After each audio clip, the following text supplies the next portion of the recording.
Muy buenos días, estimados amigos del Grupo de Instrucción Teológica. Saludos al pastor Salomón de la Cruz Tuyú UC, al pastor Carlos César, al hermano Ubri, a los demás miembros de este prestigioso grupo. El día de hoy vamos a continuar con la parte número 2 de los diferentes tipos de judaísmo en el tiempo del maestro Yeshua de Nazaret. En este momento vamos a hablar acerca de los terapeutas. Los terapeutas deben su nombre al griego serapeuzo, que significa curar o servir. Fue un grupo judío en la diáspora, muy similar a los esenios. El nombre proviene de las pretensiones de todo grupo de curarse de enfermedades tanto del alma y del cuerpo. Y este ejemplo podía servir para curar a los demás. El famoso escritor Filón de Alejandría es el primero en hablar de ellos en su obra De Vita Contemplativa. Los primeros discípulos les confundieron con los primeros monjes, y la historia actual está más a favor de esa posición, recordando todos que Filón de Alejandría es un escritor judío helenista que hace referencia acerca de este grupo. Muy importante conocer a los terapeutas, ya que a lo largo de la historia van a pensar que los discípulos del maestro son terapeutas. Recordamos justamente las sanidades de cojos, de ciegos, tullidos, también de endemoniados, y por todas estas razones que también va a hacer el apóstol Pablo, que también va a ocasionar el apóstol Pedro, es que muchos eruditos van a pensar que los discípulos del maestro pertenecen a esta escuela de los terapeutas, o a este judaísmo terapeuta, vamos a decirle así. Vamos ahora a entrar a características. La primera referencia sobre el estilo de vida de los terapeutas se halla en la obra De Vita Contemplativa del judío Filón. El autor señala que es en Egipto, ¿ya? Y vamos a poner puntos ahí bien claros. Y es en Egipto, concretamente alrededor del lago Mariotis, cerca de Alejandría, que existía en el siglo I. Habían muchos hombres y mujeres que hacían de un género de vida en particular. Y vamos a tomar nota. Renunciaban a sus bienes, dejaban su familia, dejaban los negocios temporales y vivían en una soledad absoluta. Tenían para cada uno de ellos una habitación separada a distancias unos de otros. Se les llamaba semeneo, monasterio, es decir, lugar de soledad. Ahora, ¿por qué también se vincula a los terapeutas con los discípulos del maestro? Recordamos justamente la enseñanza, en la cual el joven rico se le acerca y le pregunta, ¿verdad? Maestro bueno, ¿qué de hacer para heredar la vida venidera? El Olam Jabá en hebreo. ¿Y qué le responde el maestro? Los mandamientos. Le dice, honra a tu padre y a tu madre, no robes. Le cita los mandamientos que el Eterno le ha dado al Todopoderoso en el monte Sinaí a Moisés, Y notamos que el joven rico va a mencionar que él ha guardado todo eso desde su juventud. Y el maestro añade, entonces vende todo lo que tienes y sígueme.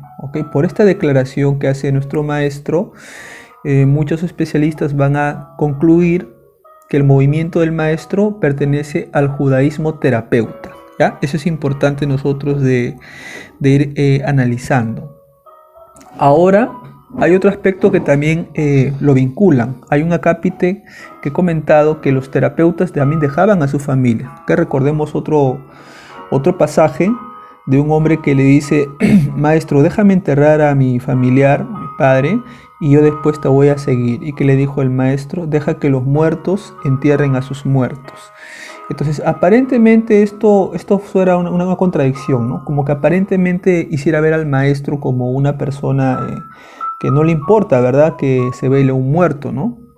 Pero si nosotros analizamos el contexto de esa parábola, vamos a notar que el varón que hace esta propuesta, le estaba dando largas al maestro para acompañarlo. Porque es obvio, su padre todavía no había muerto. Entonces vamos a notar también que a pesar de todo tenía familia que podían ir a enterrarlo. Entonces son pretextos que estaba poniendo la gente para poderle seguir al maestro. Por esta razón vamos nosotros a notar justamente que hay un acto de dejar a sus familiares. incluso los discípulos mismos le dicen: maestro, hemos dejado padre, madre por seguirte, ¿no? Y el maestro dice: de cierto os digo que el que haya dejado padre, madre, hijos por seguir el reino de los cielos, recibirá una recompensa más grande. Entonces, el hecho de dejar también a la familia, ¿ok?, ha dado pie a que muchos eruditos vinculen al movimiento del maestro con los terapeutas.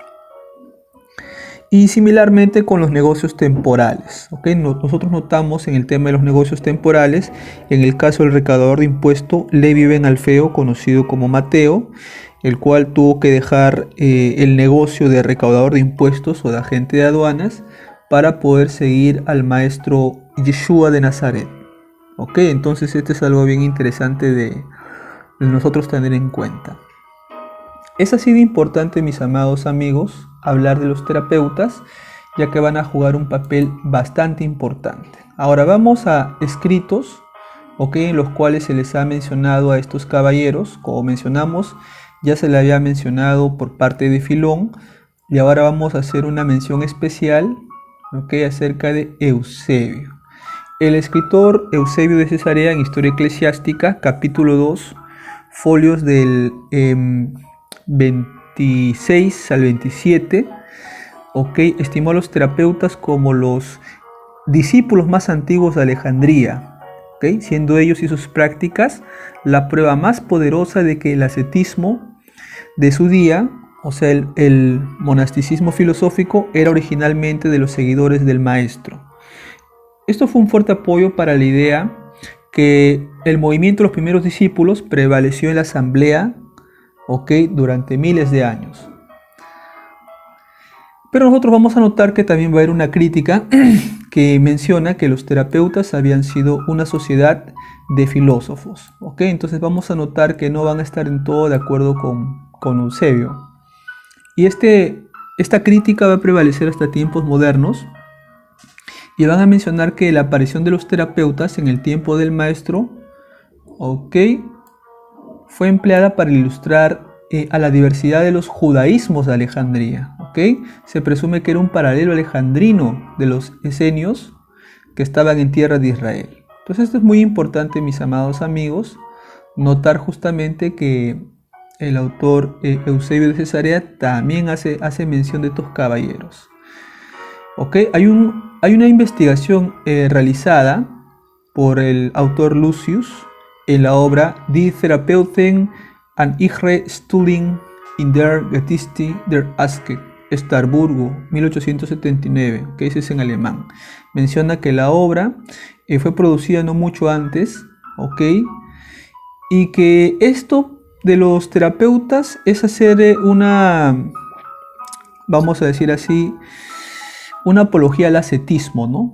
Entonces es interesante notar cómo también se menciona la existencia de unos curadores en el tiempo del Imperio Romano, y tienen en la figura máxima de Apolonio de Tiana, un curador carismático que iba justamente de las ciudades de Roma curando a la gente. Entonces es muy importante, amados amigos, notar a los terapeutas, ¿ok? Los terapeutas van a jugar un papel muy importante, ya que van a ser gente de a pie, que no van a estar en un lugar, sino se van a mover a diferentes lugares y van a practicar las sanidades en el cuerpo, ¿ok? También la sanidad en el alma. Entonces eso es algo muy interesante que nosotros no hay que perder de vista. Entonces esto es muy importante, hablar de los terapeutas. Entonces ahí vamos a dejar este pequeño audio, mis amigos, acerca de los terapeutas.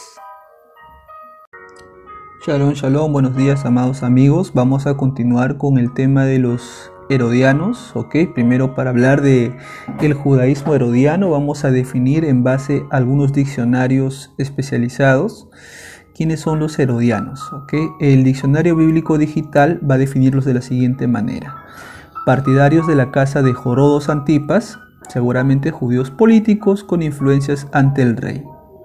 Los encontraron aliados con los fariseos, a pesar de ser contrarios a ellos, para buscar una manera de sorprender a Yeshua en alguna palabra que sirviera para atraparle. Los herodianos y los fariseos fueron quienes interrogaron a Yeshua sobre si era lícito pagar el tributo al César, Para esto vámonos a Matilyahu, capítulo 22, versículo del 16 al 22. Vamos a revisar rápidamente esa cita, estimados amigos, porque es necesario nosotros revisar los escritos de los primeros discípulos y ver justamente lo que dice. Voy a revisar la versión Reina Valera, obviamente voy a dar otro nombre, ¿ok? Para que esto sea más claro. Dice así, Mateo 22 del 16 al 22. Y le enviaron los discípulos de ellos, marque usted con los herodianos, ¿ya? Márquelo y resáltelo. Ahí aparece este grupo de judaísmo, diciendo, Maestro, sabemos que eres amante de la verdad y que enseñas tú con verdad el camino del Eterno, y que no te cuidas de nadie porque no miras la apariencia de los hombres. Dinos pues, ¿qué te parece? ¿Es lícito darle tributo al César o no? Pero Yeshua, conociendo la malicia de ellos, les dijo, ¿por qué me tentáis, hipócritas? Mostradme la moneda del tributo. Y en ese momento ellos le presentaron un denario. Entonces les dijo, ¿de quién es esta imagen y la inscripción? Y le dijeron, del César. Y les dijo, dad al César lo que es del César, y al Eterno lo que es del Eterno. Oyendo esto se maravillaron y dejándole se fueron. Entonces note usted que acá la escritura, en el Toldot Yehoshua, en el libro de crónicas del maestro Yeshua, conocido como Mateo, en Occidente notamos justamente la presencia de estos caballeros, los herodianos. Pero no va a ser el único texto en el cual vamos a hallar acerca de ellos. Vámonos ahora al libro de Marcos, de Meir, capítulo 12, versículo 13.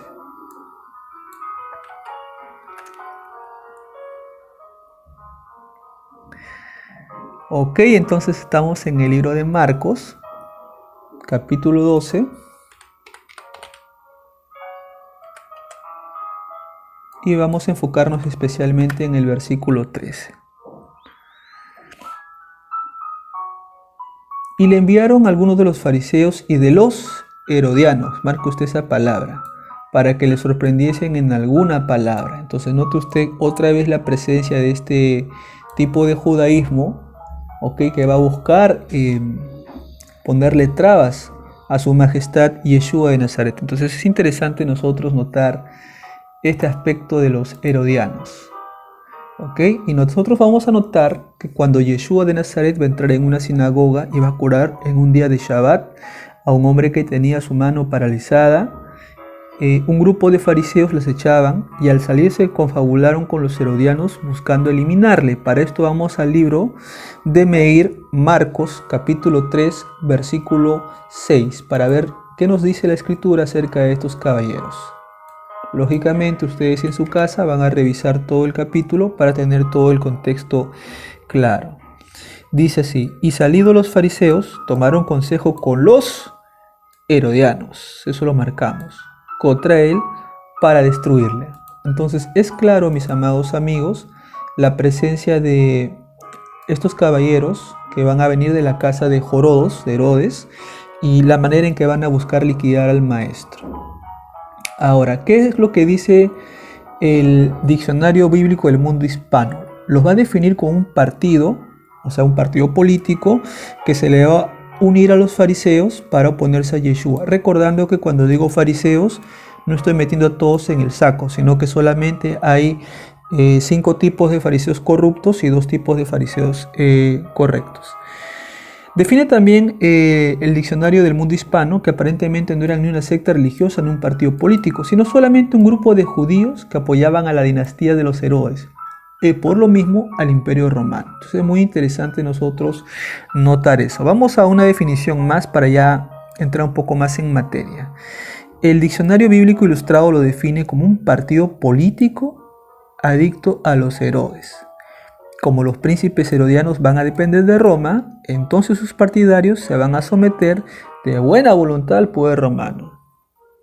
Y sostenían que era justo pagar tributos a los emperadores, cosa que no lo hacían los fariseos. Mas sin embargo, ambos partidos deseaban la continuación del judaísmo, o sea, la religión judía, y se unieron para oponerse a la obra del Mesías, en este caso de Yeshua. Entonces esto es muy importante nosotros notar, amados amigos. Vamos a revisar Lucas capítulo 12, versículo 20, para notar la presencia de estos caballeros.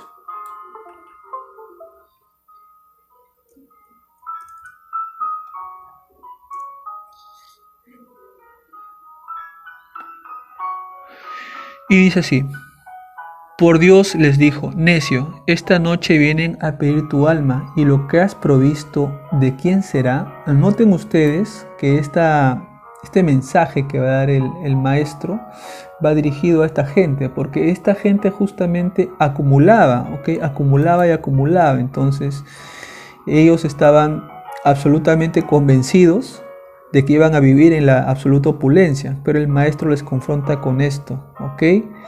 Lo que has provisto, ¿de quién será? Lo cual va a demostrar la rapiña y el amor al dinero que tenían estos señores. Entonces, ya habiendo definido en 3 diccionarios especializados quiénes son los herodianos, ahora vamos a recapitular el lugar de acción de los herodianos, ¿ok? Vamos a notar que estos caballeros van a tener su lugar de movimiento en lo que es la Galilea y en Jerusalén.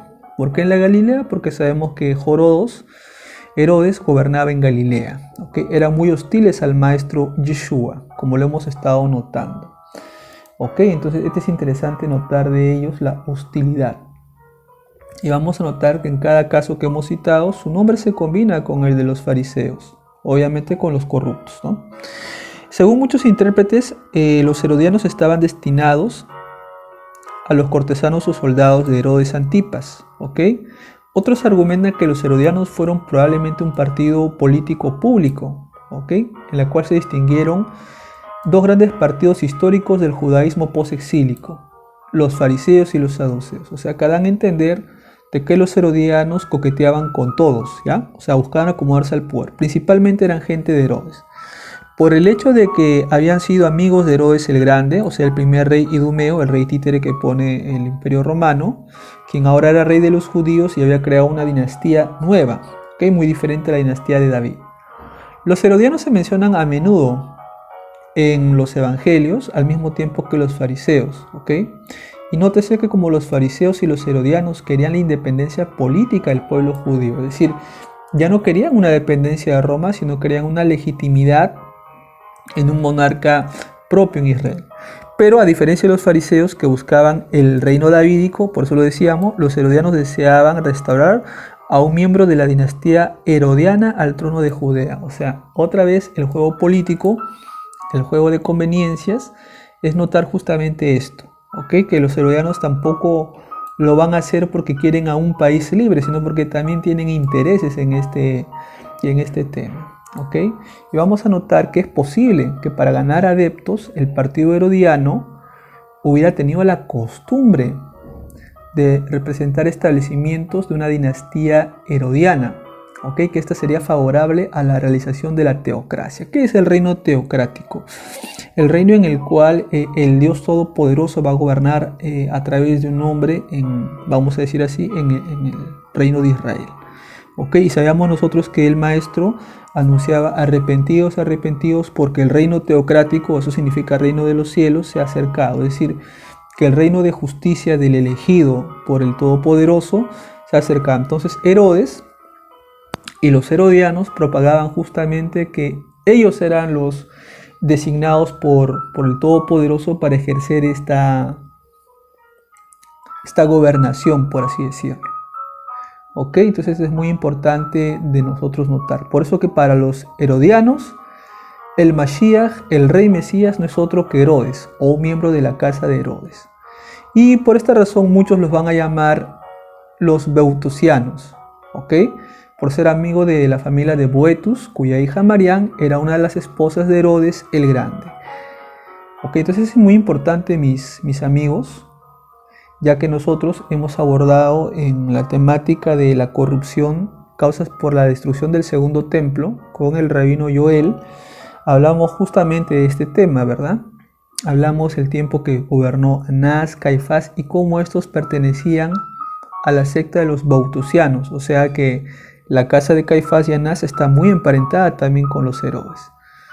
Okay, entonces es muy importante, mis amigos, nosotros de tener en cuenta. Entonces, hasta acá vamos a dejar nosotros la escuela de los herodianos para dar paso a otra escuela. Muy buenos días, estimados amigos. Continuando nuestro estudio, vamos ahora a estudiar al judaísmo sofer. es decir, a la escuela de los soferín, de los escribas, un judaísmo también bastante importante, porque ellos van a jugar un papel muy importante a la hora de leer los escritos de los primeros discípulos. Vamos a notar primeramente que el término escriba procede del latín scribá y del hebreo sofer, que se traduce como secretario, escribano o copista, y va a aludir a una persona instruida. Son una clase de eruditos que hicieron un estudio sistemático de la Torá, su exposición, su ocupación profesional. Vamos a notar un poquito acerca de estos caballeros. Vámonos a Mateo capítulo 22 con el verso número 35. ¿Okay? Vamos a ir resaltando estos nombres porque nos va a ayudar a entender el juego político y el tema de los debates que se daban en la época del Segundo Templo. Y vamos a notar nosotros, mis amados amigos, algunos versículos anteriores, ¿okay? Porque obviamente es importante tener todo el contexto. Bien, vamos a revisar cuidadosamente Mateo capítulo 22, Toldot Yehoshua, de los versículos 34 hasta el número 40, ¿ya? Vamos a revisar esa porción para tener toda la idea. Dice: entonces los fariseos, oyendo que había hecho callar a los saduceos, se juntaron a una. Note, esto tiene concomitancia porque había la discusión entre resurrección y no resurrección. Y acá viene la clave. Y uno de ellos, note, en el verso anterior hablé de los fariseos, uno de ellos, intérprete de la Torá, preguntó por tentarle diciendo: Maestro, ¿cuál es el gran mandamiento en la Torá? Y Yeshua le dijo: amarás al Señor tu Dios con todo tu corazón y con toda tu alma y con toda tu mente. Este es el primer y grande mandamiento. Y el segundo es semejante: amarás a tu prójimo como a ti mismo. De estos dos mandamientos depende toda la Torá y los profetas. A ver, si somos totalmente analíticos, vamos nosotros a notar, caballeros y damas, que uno de los soferín, o sea, uno de los escribas, va a salir del grupo de los fariseos. ¿Ok? Y recuerde usted, la persona que hacía esta profesión eran los que transcribían cada letra del alfabeto hebreo, ¿ok? Y eran muy meticulosos con esto. Entonces, uno de estos caballeros va a tratar de poner a prueba al maestro. ¿Okay? Y el maestro le va a responder con la misma Torá, porque sabemos que esto de amarás a Dios con todo tu corazón, eso está en Deuteronomio, y amarás a tu prójimo está en Levítico. Entonces el maestro le está respondiendo, ¿okay?, a otro conocedor de las escrituras. Entonces es muy interesante notar este primer encuentro, por así decirlo, entre dos conocedores de lo que va a ser la Torá. Que es muy importante esto. Ahora, vamos a seguir analizando estos muchachos y vamos a ver que también van a aparecer en Lucas capítulo 5, versículo 17. Vamos tomando nota de esto.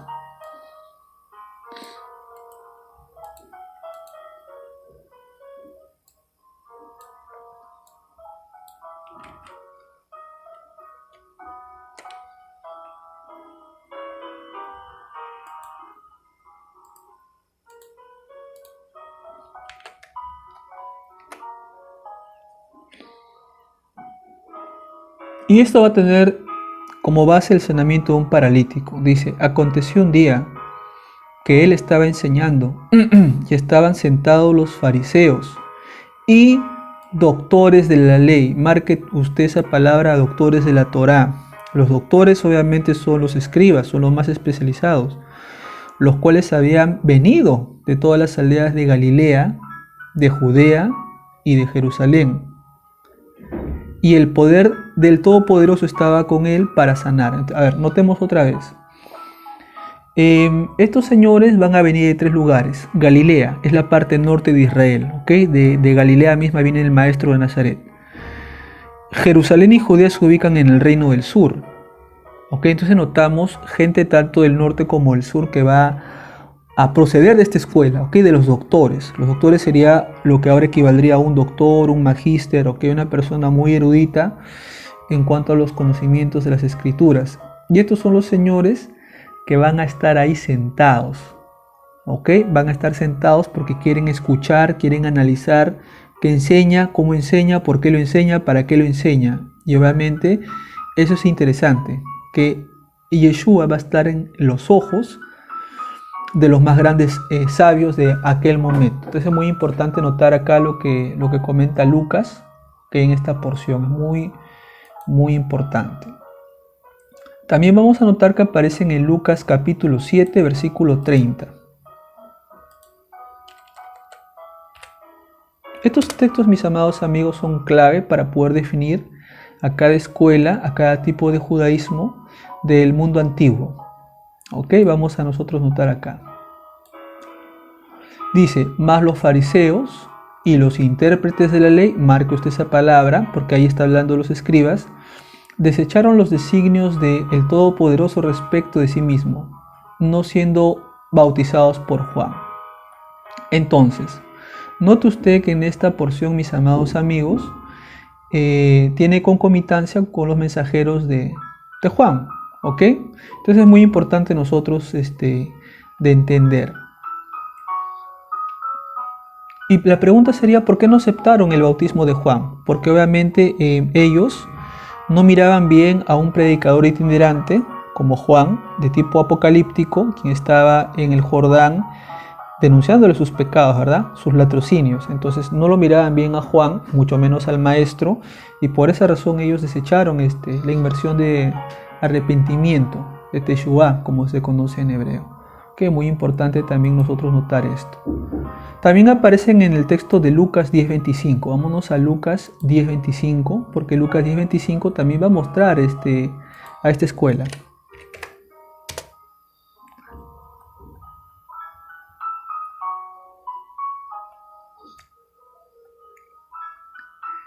Y note usted lo siguiente, y aquí un intérprete de la Torá se levantó y le dijo para probarle, Maestro, ¿haciendo qué cosa heredaré la vida eterna? Mire, muy importante la pregunta que está haciendo el sofer, ¿ok? El escriba, porque él lo conoce, solamente que él quiere asegurarse de que el maestro sabe la respuesta.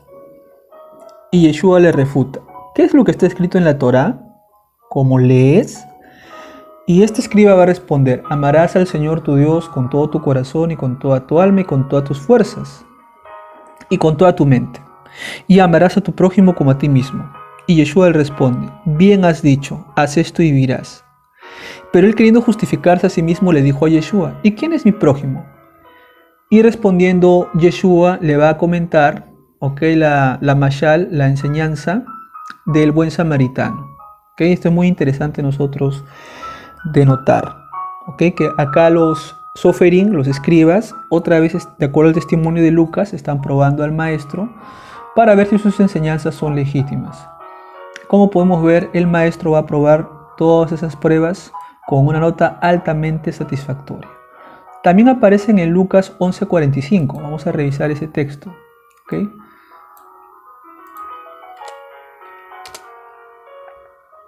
Y en Lucas 11:45, note usted que dice lo siguiente.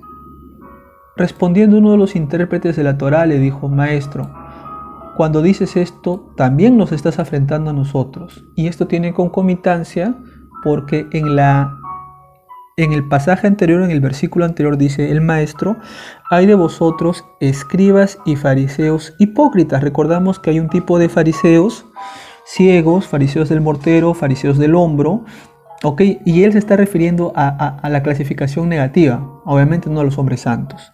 Y también están metiendo los escribas, en este caso porque este grupo de escribas, conociendo las escrituras, en vez de hacer lo bueno, no lo hacían, por eso los califica como sepulcros blanqueados, como sepulcros que no se ven. Y sofer, que este escriba se va a ofender al escuchar a Yeshua. Y por eso Yeshua le va a dar más todavía, le dice en el 46. Hay de vosotros también intérpretes de la Torá, o sea, escribas, porque cargáis a los hombres con cargas que no pueden llevar, pero vosotros ni aun con un dedo las tocáis. Entonces, ¿qué significa?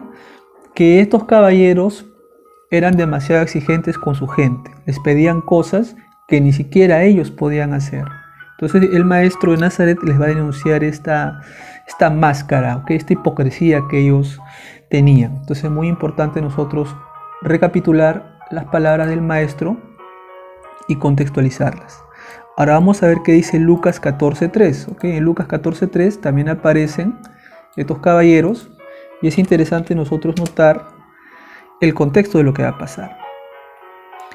Y el contexto, señores, va a ser que el maestro va a practicar una sanación a un hidrópico, ¿ok? Por esta razón, como digo, el tema de las sanaciones se le va a vincular con los terapeutas, ¿ok? Escuela ya mencionada al inicio.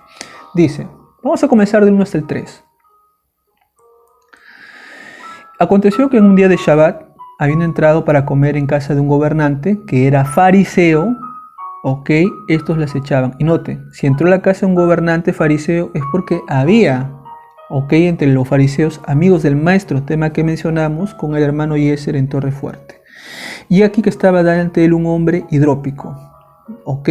Entonces Yeshua habló a los intérpretes de la Torá y a los fariseos diciendo, ¿es lícito sanar en el día de Shabbat? Mas ellos se callaron, y él tomándole le sanó y le despidió. Y dirigiéndose a ellos les dijo, ¿quién de vosotros, si su asno o su buey cae en algún pozo, no lo sacarían inmediatamente, aunque sea en un día de Shabbat? Y no le podían replicar estas cosas. Entonces noten ustedes que los que van a estar acá también mirando, probando, van a ser acá los soferín, los escribas, ¿ok? Y obviamente el maestro los calla porque precisamente él está aplicando el precepto de Pikudei Hanefesh, que en hebreo significa que es importante salvar una vida, ¿ok? Antes de todo. Entonces que primero está la vida del ser humano. Entonces él está haciendo énfasis a esta alajá. Alajá tiene que ver con la aplicación de la Torá, ¿ok? Por parte de los rabinos de Galilea. Recuerde usted que el maestro viene de Nazaret y Nazaret pertenece a la Galilea, ¿ok?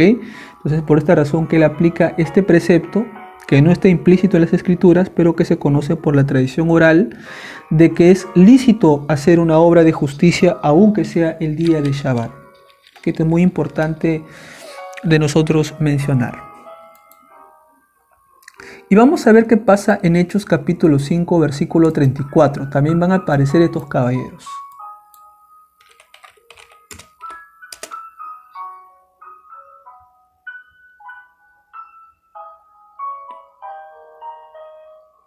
Entonces, levantándose en el concilio, un fariseo llamado Gamliel, doctor de la Torá, note usted, dije doctor de la Torá, o sea que era un escriba, venerado de todo el pueblo, mandó a que sacasen fuera por un momento a los emisarios y les dijo, varones israelitas, mirad por vosotros lo que le queréis hacer a estos hombres, porque antes de estos días se levantó Teudas, diciendo que era alguien, a este se le unió un número de 400 hombres, pero él fue muerto, y todos los que obedecían fueron dispersados y reducidos a nada.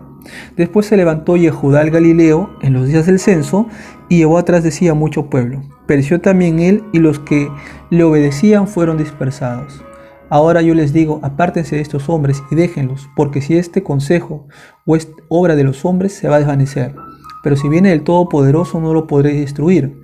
No seáis tal vez que estén luchando contra Dios. Entonces, ¿de quién sale estas palabras? De Gamliel, ¿ok? Y Gamliel había sido un fariseo, un importante maestro de Pablo, pero no solamente fariseo, sino había sido un escriba, ¿ya? Y eso márquelo, ahí dice doctor de la Torá, pero sabemos que doctor de la Torá es un escriba, entonces vamos, por eso digo, no podemos meter a toda la gente en el saco, hay gente buena, pero también hay gente pecadora, entonces en este caso vamos a dejar en claro que Gamaliel es el arquetipo de aquellos escribas, de aquellos soferín, que eran correctos, ¿okay? Que eran justos. Entonces es necesario notar otra vez la presencia de estos caballeros. Ahora hablaremos rápidamente de las alianzas que tenían estos caballeros. Ellos son muchas veces asociados con los fariseos, ¿okay? Para ver esto vamos al libro de Mateo, capítulo 5, con el versículo número 20. Es importante hacerle seguimiento a las escrituras a estas escuelas. Y dice así: porque os digo que si vuestra justicia no fuese mayor que la de los escribas, ¿ya? Marque usted eso, son los soferín, y los fariseos, no entraréis en el reino de los cielos. Esto es lo que está diciéndole Yeshua a sus discípulos. Entonces otra vez apreciamos la presencia de ellos. Entonces lo vemos coludidos con los fariseos. Ahora vamos a Mateo capítulo 12, 38 para notar otra vez el tema de la alianza. En este caso particular con los fariseos. Y dice así: entonces respondieron algunos de los escribas y de los fariseos diciendo: Maestro, deseamos ver de ti una señal, en hebreo una oti. Entonces muy importante este aspecto. Otra vez están en complicidad con un grupo de fariseos malvados. ¿Okay? No todos eran malos, pero había gente que ciertamente era perversa.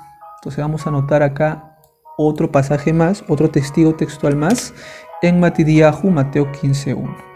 Entonces se acercaron a Jesús ciertos escribas y fariseos, márquelo usted, ¿ok? Diciendo, y van a continuar tratando con el maestro. Entonces es muy interesante notar cómo se mantienen juntos para probar al maestro. Mateo 23, versículo 2, también nos da evidencia de la alianza, ¿ok? Note usted, estamos apreciando las alianzas que están apareciendo en este momento. Y dice así: en la cátedra de Moisés se sientan ¿quién? Los escribas y los fariseos. Otra vez el maestro está vinculando a estos dos grupos que aparentemente están unidos por un cordón umbilical. Ok, vamos a ver evidencia de esta alianza en Mateo 23, 13, que es otro testigo más que vamos a tener para revisar justamente estos aspectos. Y note usted que dice el maestro: mas hay de vosotros, escribas, márquelo, subráyelo y píntelo, y fariseos hipócritas, porque serás el reino de los cielos delante de los hombres. Pues no entráis vosotros, ni dejáis entrar a los que están entrando. Entonces es muy importante este aspecto. ¿Qué dice Marcos 7:5? Marcos 7:5 también va a hablar, ¿okay? El discípulo Marcos, Meir en hebreo, también va a hablar acerca de estos caballeros, de esta alianza. Le preguntaron pues los fariseos y los escribas, márquelo, otra vez la alianza: ¿por qué tus discípulos no andan conforme a la tradición de los ancianos, o sea, la Torá oral, sino que comen con pan con manos inmundas? O sea, no han hecho el lavado de manos, conocido como Netilat Yadayim. Entonces esto es muy importante, mis amados amigos, notar que otra vez vemos la participación de estas dos escuelas. Ahora, ¿qué dice el doctor Lucas? ¿Qué dice Hillel en hebreo? Lucas 5:21. Y dice así: entonces los escribas y fariseos, otra vez márquelo eso, comenzaron a cavilar diciendo: ¿quién es este que habla blasfemias? ¿Quién puede perdonar pecados sino solo el Todopoderoso? Entonces otra vez va a notar usted esa vinculación. ¿Qué dice por otro lado Lucas capítulo 5, versículo 30, que también nos habla de esto?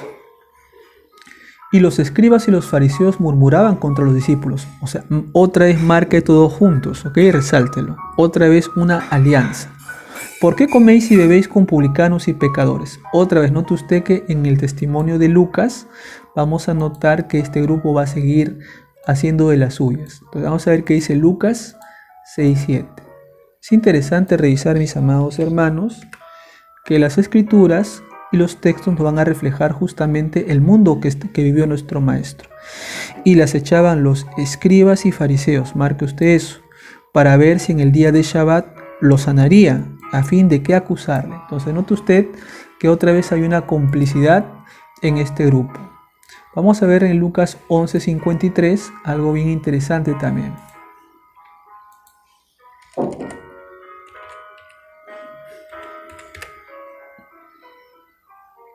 Diciéndole él estas cosas, los escribas y fariseos, márquelo, comenzaron a estrecharle en gran manera y a provocarle que hablase de muchas cosas.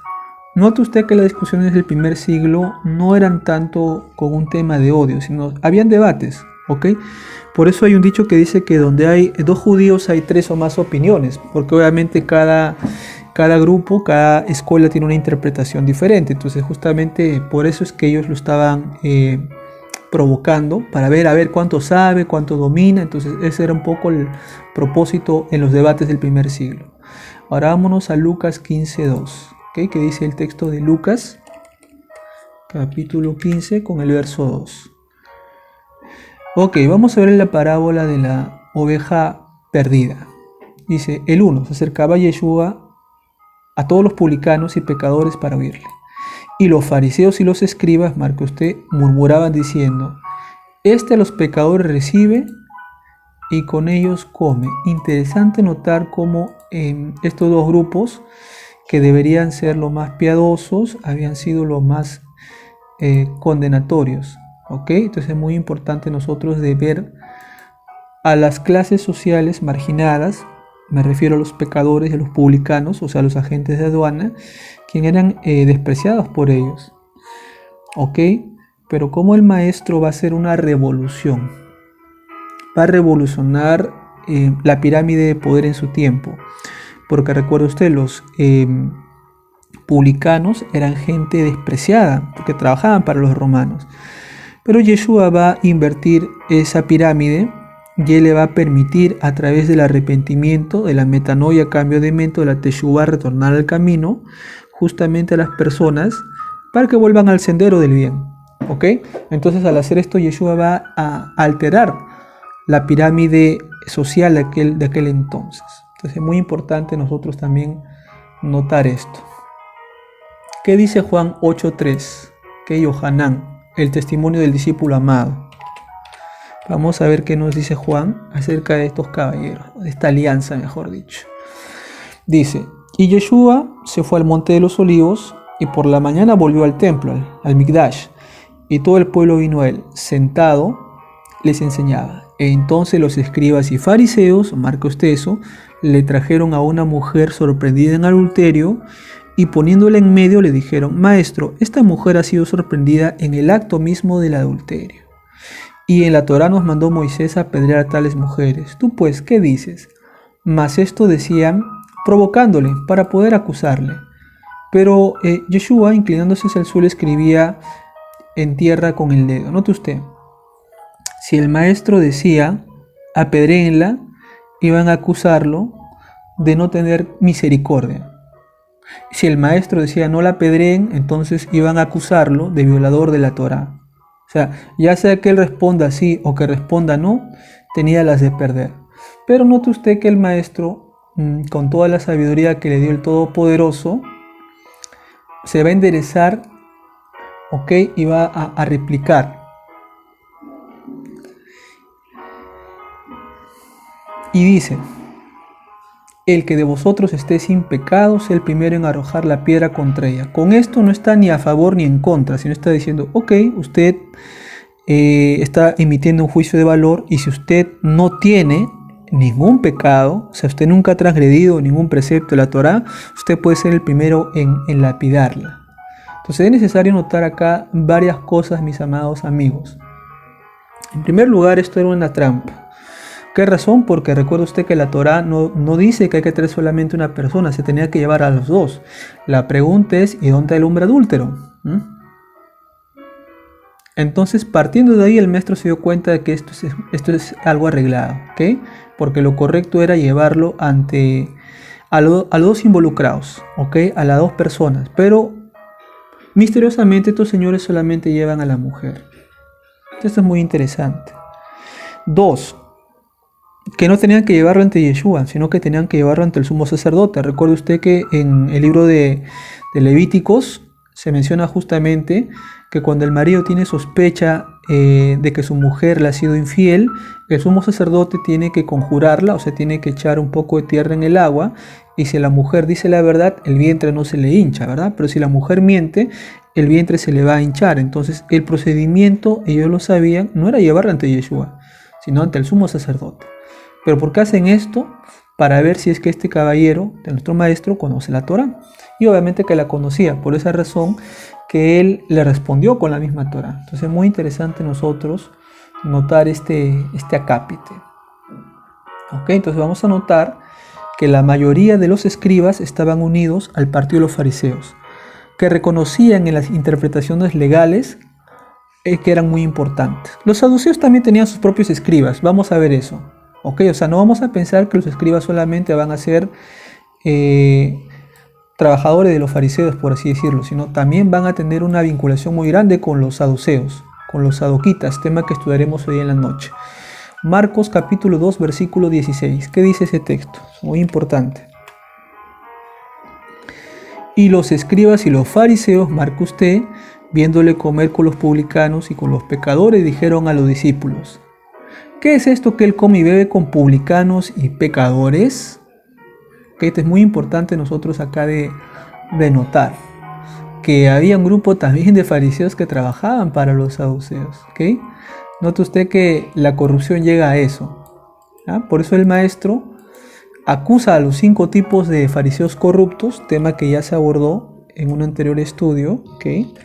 A los cuales los hermanos que no lo han podido ver o escuchar, aconsejamos que lo vean para que tengan toda la trama de esto. Vámonos al libro de Lucas 5:30 y vamos a ver justamente la murmuración que se va a hacer en contra del maestro. Entonces vamos a notar siempre este tipo de cosas. Ahora vamos a nosotros también ver que en los días previos al exilio, los escribas eran escritores e intérpretes públicos, eran secretarios del gobierno, eran copistas de la Torá y de varios documentos. Referencias de ellos vamos a tener en 2 de Samuel capítulo 8:17. Vamos a revisar rápidamente el texto, es bastante importante para tener nociones claras acerca de estos caballeros. Y Sadoc, hijo de Agitob, y Ahimelech, hijo de Abiatar, eran sacerdotes. Mire, Seraías era sofer, era escriba, márquelo. Ahí estamos notando, por así decirlo, los antecedentes de estos caballeros. ¿Qué dice 2 de Samuel 20:25? Note usted que también este texto nos va a hablar acerca de estos caballeros. Es muy importante seguir el rastro inicial de ellos. Seba era escriba, márquelo y subrayelo. Y Sadoc y Abiatar eran sacerdotes. Entonces es muy importante nosotros notar esto. Primera de Reyes 4:3. ¿Qué nos dice en relación al génesis de los soferín, de los escribas? Una escuela muy encomiable en el tiempo del maestro. Y vamos a notar justamente. Dice así, Primera de Reyes 4:3. YElijoref y Agías, hijo de Sisa, secretarios, y Josafat, hijo de Alihud, canciller. Entonces note usted que la palabra secretario también tiene una concomitancia con lo que va a ser el sofer, el escriba. ¿Qué dice 2 de Reyes 12:10?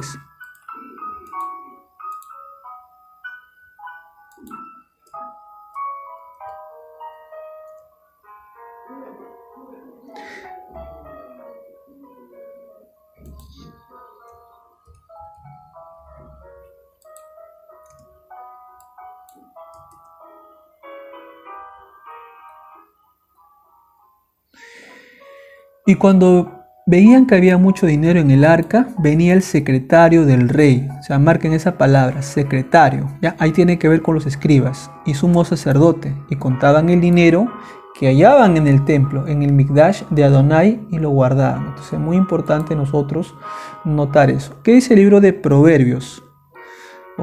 Mishlei, capítulo 25, verso 1.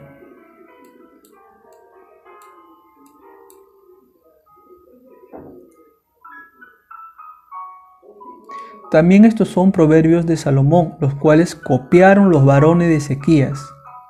Copiaron, copistas, soferín. Ahí están, otro indicio más de estos caballeros. ¿Qué dice el libro de Jeremías, Yirmiyahu 8:8? Vamos a ver lo que nos cuentan los profetas.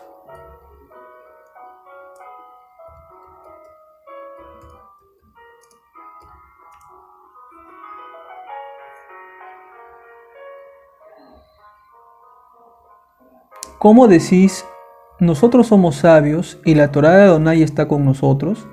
Ciertamente la ha cambiado en mentira de la pluma mentirosa de los escribas. Ahí tiene usted otra evidencia más de la actividad de estos señores en el tiempo de Jeremías. ¿Qué dice finalmente Jeremías 36:18? Esto también es importante. Es importante citar estos pasajes para hacerle seguimiento a esta escuela que es bastante antigua. Vamos a ver qué dice el texto de Jeremías 36:18. Y Baruch les dijo: Él me dictaba de su boca todas estas palabras y yo escribía con tinta en el libro. Entonces Baruch va a ser justamente un escriba al servicio de Jeremías. Entonces vamos a notar que los escribas eran gente muy erudita, ¿ok? Y que ellos van a ser en algunos casos gente buena, pero también pueden ser gente corruptible.